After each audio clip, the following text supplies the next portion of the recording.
तो देखिए बच्चा लोग, ये वी फिनॉल का एक बहुत ही इंपॉर्टेंट क्वेश्चन है। एल्कोहल एंड फिनॉल चैप्टर का फिनॉल से रिलेटेड क्वेश्चन है और एक्चुअली ये फिनॉल की एसिडिटी से रिलेटेड क्वेश्चन है। बेहद ही इम्पॉर्टेंट क्वेश्चन है जो बोर्ड में भी कई बार आ चुका है और entrance examination like JEE and NEET दोनों में ये क्वेश्चन जो है वो कई बार पूछा जा चुका है और ये बहुत ही कॉन्सेप्चुअल क्वेश्चन है। फिनॉल की एसिडिटी से रिलेटेड क्वेश्चन है। चलिए इसको सॉल्व करते हैं। पहले तो देखते हैं क्वेश्चन क्या कह रहा है। क्वेश्चन आपसे पूछा जाएगा कि why paranitrophenol is more acidic than orthonitrophenol. ठीक है, पैरानाइट्रोफिनॉल जो है वो ऑर्थोनाइट्रोफिनॉल से ज़्यादा एसिडिक क्यों है। या तो आपसे ऐसे पूछ ले या फिर आपसे पूछ ले ortho and paranitrophenol are more acidic than phenol. Para और ऑर्थोनाइट्रोफिनॉल जो हैं वो फिनॉल से ज़्यादा एसिडिक हैं, क्यों, ऐसा क्यों है। या फिर आपसे ये पूछ ले कि ऑर्थो पैरा नाइट्रोफिनॉल और फिनॉल की एसिडिक स्ट्रेंथ का आप ऑर्डर बताइए। ठीक है, या तो आपसे ये पूछ ले या फिर आपसे ये पूछ ले कि why cresol are less acidic than phenol, ये पूछ ले। इन चार टाइप के क्वेश्चन में से किसी भी टाइप का क्वेश्चन आपसे पूछ ले, आपका आंसर जो है वो एक ही रहेगा और आपका एक्सप्लेनेशन जो है वो भी एक ही रहेगा। ठीक है, तो चलिए करते हैं। पहले तो हम समझते हैं कि भाई एसिडिटी क्या होता है। एसिडिटी क्या होता है, सबसे पहली बात तो ये है आपके पास एसिडिटी क्या है। ठीक है, तो बेटा एसिडिटी आप समझ लीजिए कि जितनी आसानी से जैसे मान लो कोई एसिड है, सपोज़ करो हम चलो ये एसिड बना लेते हैं यहाँ पे, या एल्कोहल बना लेते हैं ROH, या फिर हमने फिनॉल बना लिया। ठीक है, ये फिनॉल बना लिया। तो जितनी आसानी से यहाँ पर जो H लगा हुआ है, ये जितनी आसानी से ये H यहाँ से रिलीज़ हो जाएगा, ठीक है, उतनी ही ज़्यादा जो है वो किसी भी प्रोडक्ट की स्टेबिलिटी होगी या उतनी ज़्यादा जो है वो एसिडिटी होगी। ठीक है, या फिर ये H ये यहाँ से लगा हुआ H, चाहे वो अल्कोहल में हो या एसिड में हो, जितनी आसानी से ये हाइड्रोजन यहाँ से निकल जाएगा, ठीक है, और प्रोडक्ट जो है वो ज़्यादा स्टेबल हो जाएगा, उतना ही ज़्यादा जो है वो उसकी एसिडिटी होगी। ठीक है, तो एसिडिटी किसके डायरेक्टली प्रोपोर्शनल हो गई, ease of releasing hydrogen atom या H। ठीक है, जितनी आसानी से ये निकल जाए, ठीक है, जितनी आसानी से ये निकल जाए उतना ही जो है वो क्या होगी, एसिडिटी होगी उस मॉलिक्यूल की। ठीक है, या फिर आसानी से निकाल क्यों देगा, अब पहली बात तो ये है क्यों निकाल देगा आसानी से तो तभी निकालेगा ना जब जो बाकी का बचा हुआ हमारे पास मॉलिक्यूल है या प्रोडक्ट है वो ज़्यादा स्टेबल हो, है ना। तो हम क्या लिख सकते हैं कि स्टेबिलिटी ऑफ रिमेनिंग मॉलिक्यूल या रिमेनिंग प्रोडक्ट, जो हमारे पास अब जो प्रोडक्ट बचा है उसकी स्टेबिलिटी जितनी ज़्यादा होगी उतनी ज़्यादा उसकी स्टेबिलिटी होगी। ठीक है, दो चीज़ें समझ में आ गई, आसानी से निकल जाए H तो ज़्यादा एसिडिटी, या फिर जो बचा हुआ हमारे पास अब जो आपके पास मॉलिक्यूल रह जाएगा H निकलने के बाद में, वो प्रोडक्ट जो बचेगा आपके पास में वो ज़्यादा स्टेबल हो जाए, तब भी एसिडिटी ज़्यादा। ठीक है, तो अब देखिए क्या होता है। जो हमारे पास फिनॉल होता है बेटा, जो फिनॉल होता है हमारे पास, ये हमारे पास फिनॉल है। ठीक है, ये फिनॉल जो है जब यहाँ से एक H निकल जाता है, जब यहाँ से एक H निकल जाता है तो हमारे पास क्या बचता है, ये फिनॉक्साइड आयन बचता है हमारे पास, है ना। ठीक है, बचता है कि नहीं बचता है, तो बचता है ये हमारे पास। अब क्या होता है, ये जो इलेक्ट्रॉन होते हैं, ये जो इलेक्ट्रॉन है लोन पेयर हैं, ये क्या करते हैं, ये इस रिंग में चले जाते हैं। ठीक है, और यहाँ से जो है वो रेजोनेंस होने लगता है। ठीक है, रेजोनेंस होने लगता है तो ये आपके पास ये क्या है, फिनॉल, ये क्या बचा आपके पास, फिनॉक्साइड आयन, इसको बोलते हैं आप फिनॉक्साइड आयन, और ये है आपके पास में फिनॉल। तो H निकलने के बाद में जो फिनॉक्साइड आयन है वो रेजोनेंस से स्टेबलाइज्ड हो जाता है। फिनॉक्साइड आयन जो है वो रेजोनेंस से स्टेबलाइज्ड हो जाता है, इसीलिए जो फिनॉक्साइड आयन है आपके पास में वो इस फिनॉल से ज़्यादा स्टेबलाइज्ड है। ठीक है, यानी कि अब जो H निकलने के बाद में जो प्रोडक्ट हमारे पास बना वो क्या है, वो ज़्यादा हमारे पास में स्टेबल है। जब ज़्यादा स्टेबल है तो हर आदमी स्टेबिलिटी गेन करना चाहता है, तो क्यों नहीं ये बनाना चाहेगा, क्यों नहीं ये O नेगेटिव बनाना चाहेगा, ये तो आसानी से बनाना चाहेगा। तो एक बात तो कन्फर्म हो गई, क्या कन्फर्म हो गई कि जो फिनॉक्साइड आयन है H निकलने के बाद, फिनॉल में से जो H निकलने के बाद जो फिनॉक्साइड आयन हमारे पास बचता है, वो फिनॉक्साइड आयन जो है वो फिनॉल से ज़्यादा स्टेबल है, क्योंकि ये रेजोनेंस स्टेबलाइज्ड होता है। एक बात समझ में आ गई, ठीक है।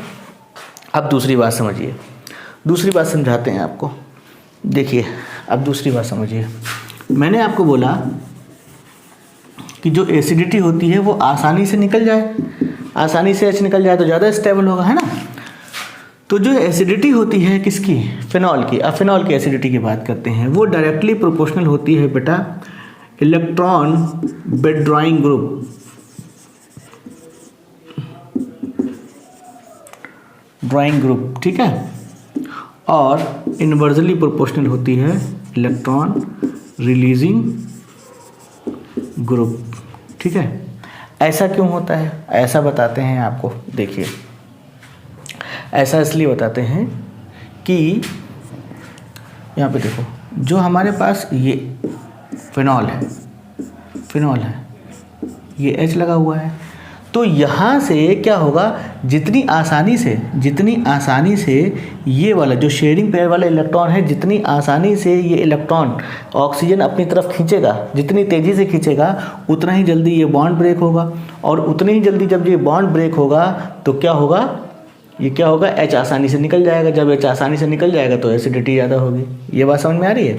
अब देखिए ये निकलेगा कब, इस पर तो चलो निगेटिव चार्ज है या फिर लोन पेयर होते हैं, तो ये आसानी से इसकी इलेक्ट्रोनेगेटिविटी ज़्यादा होती है, तो ये आसानी से इसका खींचता है। लेकिन अगर इसको और सहारा मिल जाए खींचने का, जैसे मान लीजिए कि मैंने यहाँ पे एक NO2 ग्रुप लगा दिया। NO2 ग्रुप कैसा है, NO2 ग्रुप जो है वो इलेक्ट्रॉन विथड्रॉइंग ग्रुप है, तो ये क्या करेगा, ये बेटा अपनी तरफ इलेक्ट्रॉन खींचेगा, ये अपनी तरफ इलेक्ट्रॉन खींचेगा।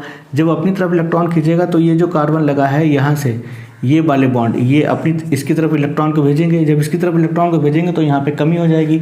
जब कमी हो जाएगी तो ये यहाँ से इलेक्ट्रॉन खींचेगा। जब ये यहाँ से इलेक्ट्रॉन खींचेगा तो कहीं ना कहीं ऑक्सीजन से इलेक्ट्रॉन खींचेंगे, और ऑक्सीजन यानी कि ऑक्सीजन के पास कमी हो रही है।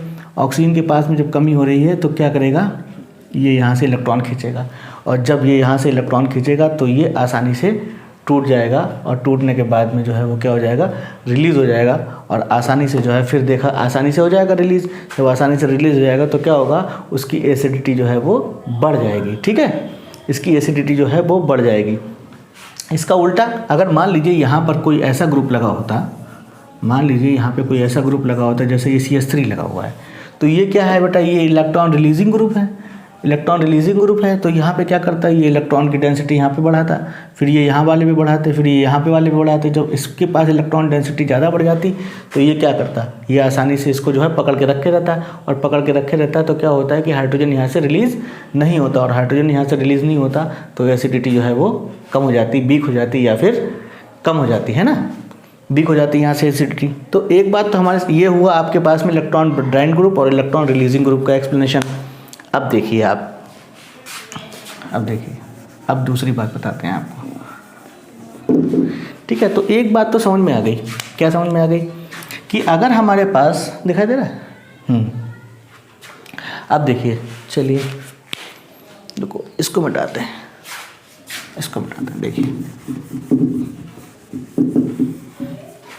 देखिए हमारे पास मान लीजिए कि अगर ये फिनॉल है तो एक बात तो पक्का है, क्या, ये फिनॉल है, फिनॉल से ज़्यादा एसिडिटी तो होगी, किसकी होगी, जो हमारे पास में नाइट्रोफिनॉल है, सॉरी पहले तो H बनाइए,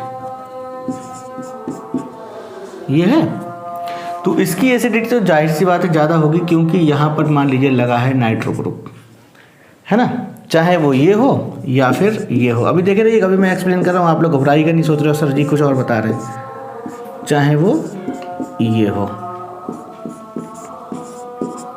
इन दोनों की, ये नाइट्रोफिनॉल है क्योंकि ये इलेक्ट्रॉन विथड्रॉइंग ग्रुप है, तो इनकी एसिडिटी जो है वो जाहिर सी बात है कि फिनॉल से ज़्यादा होगी, पक्की बात। अच्छा, फिनॉल की एसिडिटी जो है बेटा वो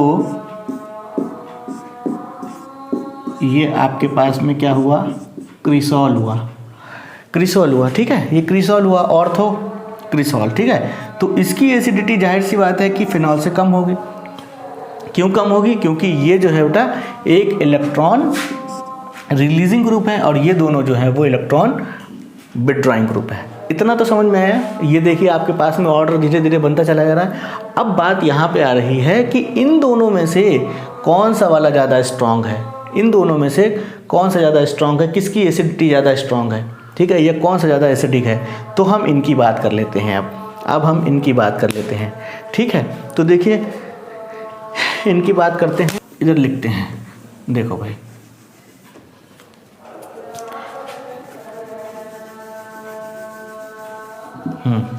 तो देखो बेटा, ये हुआ आपके पास में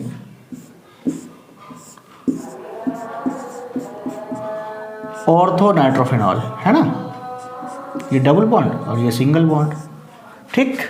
और ये हुआ आपके पास में पैरा नाइट्रोफिनॉल,